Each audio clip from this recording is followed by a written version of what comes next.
Question ये कह रहा है कि भाग का एक प्रश्न हल करते समय सुहास ने गलती से भाज्य के रूप में एक संख्या ले ली जो कि मूल्य यानी कि मूल डिविडेंड थे उससे 10% कम थी। गलती से भाजक के रूप में एक संख्या ली,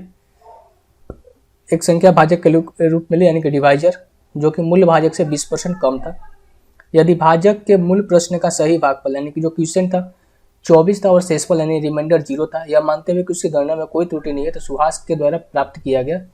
भागफल कितना था। एक चीज तो आप सभी जानते हैं कि अगर डिविडेंड यानी कि डिविडेंड इक्वल्स टू ये क्या होता है आपका डिवाइजर इंटू क्वेश्चन प्लस में रिमाइंडर, ठीक है। उसे लेना कितना था डिवाइजर भाई, लेना था 10%, उसने लेना था ओरिजिनल वैल्यू लेना था लेकिन उसे 10% उसने कम ले लिया,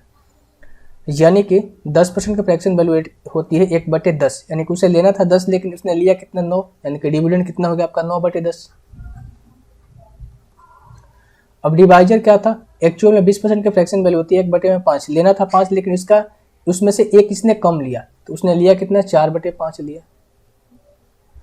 अब क्वेश्चन इन इस जो क्वेश्चन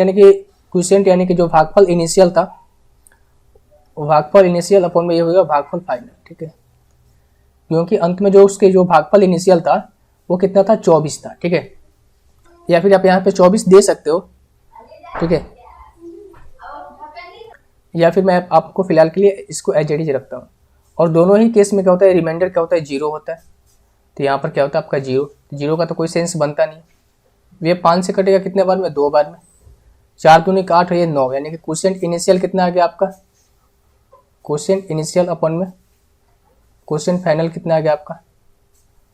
8 बटे में कितना आ गया आपका 27, सॉरी 8 बटे में कितना हो गया आपका 9 हो गया।